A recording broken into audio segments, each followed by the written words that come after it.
Second part of my lecture.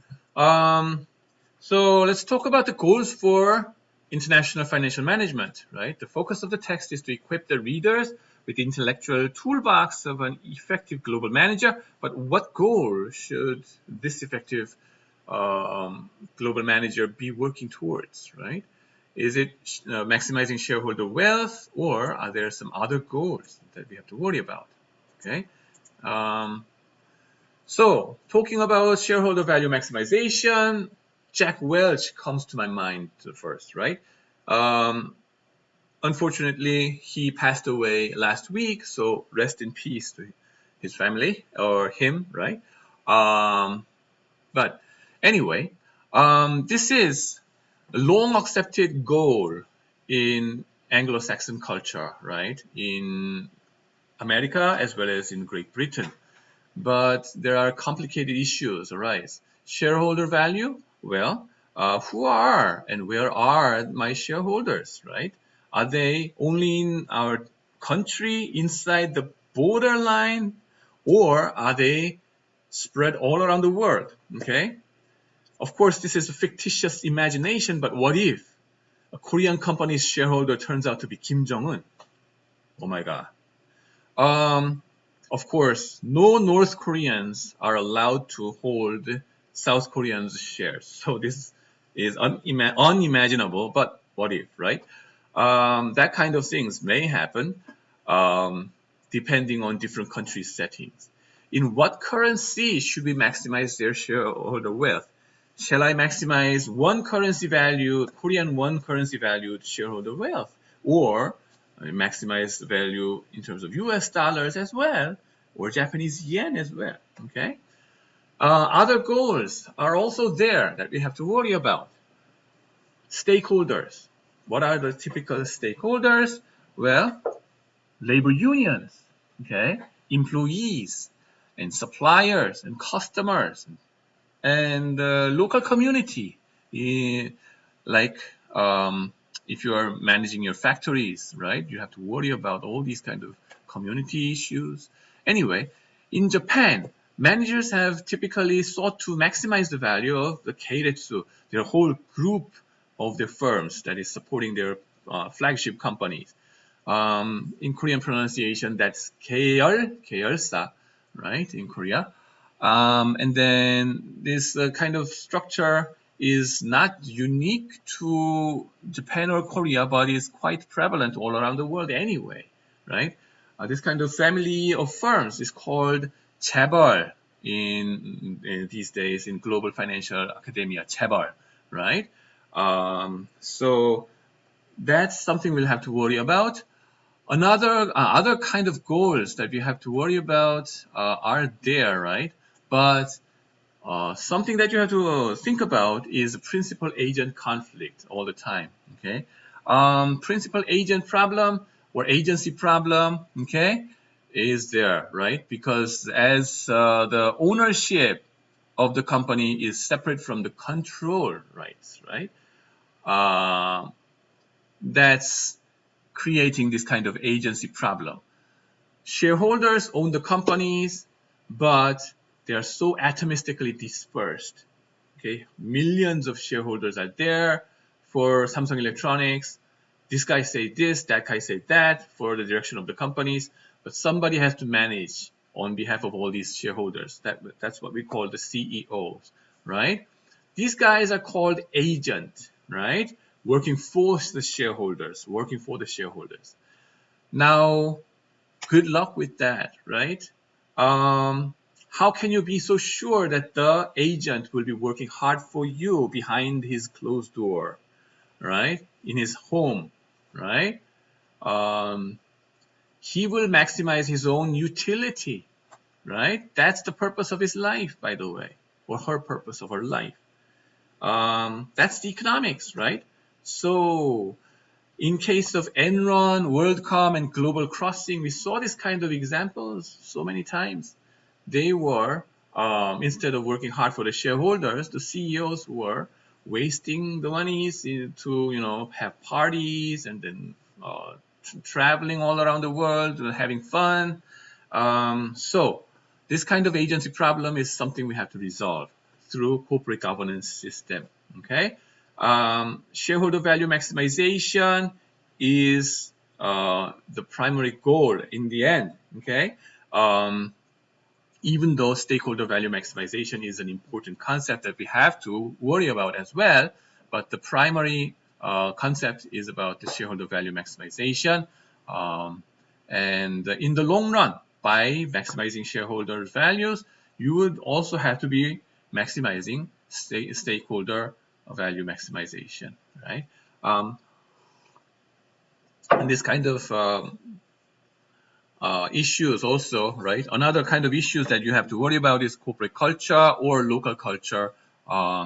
These types of issues can be much more serious in many other parts of the world, especially emerging and transitional economies such as Indonesia, Korea, and Russia, where legal protection of shareholder is weak or virtually non-existent. Okay. Anyway, so that's basically it.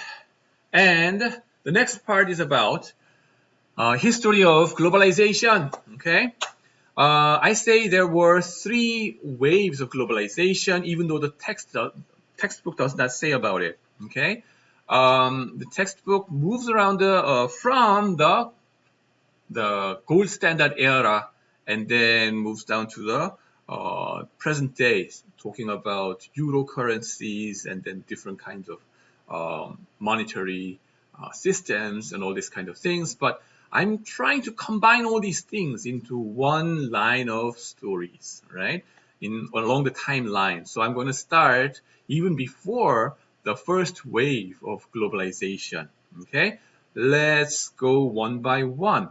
Okay, so period before the first wave of globalization, I would say this long time ago, 2,000 years ago. Yes, let's start from the myth. The myth in Korea, in Kim Hae-kim si or Kim Hae-kim family, right? Actually, this is about my family, right? Kim Hae-kim family. Of course, even before, okay, I have to clarify this. I am Kim family, but Kim Jong-un is not my cousin brother. No, okay? His family comes from Jeonju or somewhere else in Korean Peninsula. My family comes from southern end of Korean Peninsula. The place is named Kimhae, right? Kimhae. And our family, 2,000 years ago, the myth says our grandma, right, originally, right, she came from India. Okay, you see the picture over there, imaginary facial portrait, right? From India. Can you imagine that, right? Such a long distance. But what does that tell us? Well, at least we can imagine, we can infer that there were significant trading relation all around Asia, right? At least that extends to part of India. Okay, there were a lot of trades internationally, in Asia as well as in Europe. Okay, and when we talk about European history, well, we can start from at least Roma or Roman Empire. We call it Pax Romana. In Asia, in the center of Asia, we had China. We still have China over there. In Europe, in center of Europe, you have no China. Instead, you have sea, Mediterranean Sea is there. And then the Roman Empire surrounds that. And there were a lot of different tribes and nations. They were trading a lot. You can see that. You can imagine it, right? And afterwards, you had Middle Ages. And then you see this picture of middle-aged people, right? And they're not middle-aged people, but the people in the Middle Ages. And then in 13th century or 12th century, you had Mongolian invasion, right? Mongolians invaded in Europe, and together with it, you had the Europeans suffered from Black Death, which was a terribly infectious disease, and that killed about 1/3 to more than half, they say, of the population. And together with this history, right, the Europeans and Asians were trading a lot, okay? Some of them were done through the Silk Road, right? Silk Road, that comes from, what is that? The Xi'an area to Roma, right? And Fugger family's picture is over there, right? This is the guy in Germany that built his family through these trades of Asian clothes or rugs across this Silk Road. And then not only the Silk Road, but also there were a lot of sea, how do you say, vessels, ways, right? Ocean trades were there, trading spices like peppers and then all kinds of durians, maybe. Um, anyway, um, during this Middle Ages, Medici's family was very famous, and then they turned out to be most influential bankers in the Europe, right? Very famous family. And then together with it, some products of Asia became so much popular. For example, tea, right? Tea, we call it cha in Korea.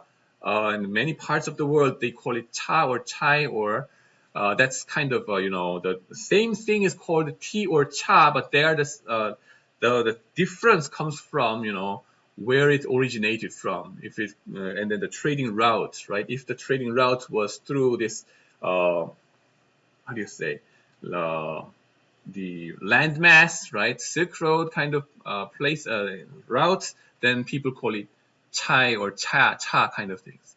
If people traded it through the sea routes, ocean routes, the people call it tea or te kind of things, because the Hokkien or Southern Chinese pronounce it as te. Okay, the same Chinese character cha, right? Anyway, in Renaissance era, right, was there, and then people traded a lot, okay, east and west, and then after the Renaissance era, that was supported heavily by Medici family in financial terms, right? In Western Europe, they had the absolute monarchy and the mercantilism, right? So the picture you see is the picture of portrait of Louis the 14th, right? L'état, c'est moi. That's his words, right? The state, that's me. I am I am the state. I am the country. The absolute power of this king was very important at this moment, at this time. And then each king of these different countries try to demonstrate their power through expansion in commercial ways, and mercantilism was there, right? And together with it, they had to go out and discover new parts of the world to expand their businesses, right? And their empire as well. So that geographical discovery was done in this part of the history. And of course, part of that, we have to talk about Columbus, right? Christopher Columbus, who was trying to find India for spice trade, okay? By going to the other way around of the globe. And interestingly, he hit upon a new continent that he never realized that it was a new continent, as you all know, right? And then he kept on trading with this new kind of products from a new kind of crops from this new land, right? The picture that you see is the Christopher Columbus picture, or the statue in Barcelona. Now, here I throw out one interesting question to you. One is refreshing your memories of Economics 101. What is the functions of money? Okay, what is the function of money? Okay, 3 functions of money. Do you remember that? Okay, try to remember it until we reach there. Okay, in our slides, 3 functions of money. Now, money, when you talk about it, in Europe, the word money comes from Juno moneta in Roman language, or what do you say, Latin language, I guess. Juno moneta. Moneta sounds familiar, or sounds similar to monitor, computer monitor. It's about monitoring, paying attention to this precious, my precious money. You have to pay attention to this one. That's money, moneta, money. And then in, what is it? Sweden, right? You call the money, the unit of money is krona, and the Norwegian krone, and Austro-Hungarian krone has been there, right? The name of money. And in Britain, you call this unit of money pound, British pound. That comes from libra pondo. Libra means like what? The scale, okay? Scale of weighing, right? How heavy this guy is as opposed to the standard kind of things, right? So libra pondo. That's why we have this sign L over there, libra, 천칭 in Korean terminology. Now, how about the dollar? The dollar, US dollar, that dollar comes from Joachimsthal, a Bohemian silver mine, which is located in Czech Republic these days, right? That used to belong to Austro-Hungary or this German land, right? Thaler. So Thaler was coming from silver mine, and then that became dollar, name of it. That's European naming of money. How about Asia? Because you are studying in Asia, right? The word Korean won, Chinese yuan, Japanese yen. Doesn't it sound similar? Yes, actually, it comes from the same word. Won in Korean terminology. That's meaning circle, round shape, and also it's meaning, it has the connotation of circulating, right? And then circulating in Korean terminology, another word of saying money is 돈. Money is 돈. 돈 means like 돌다. 돌다 means circulating, right? Circulate. What circulates where? Money circulates around the country. So money is the blood of the economy. That's a similar idea over here. Okay? In Asia, the words was more linkage to this idea of circulation of the money in across the economy. Now, functions of money, 3 functions. Did you think about it? Right? First is a medium of exchange. The second is a unit of account. And third is a storage of value, store of value, right? So when you come back over here, the medium of exchange, Asian concept or terminology of money had more to do with, I'd say, medium of exchange, and it's circulating around, okay? Whereas in Europe, it had to do a lot with this store of value, I guess.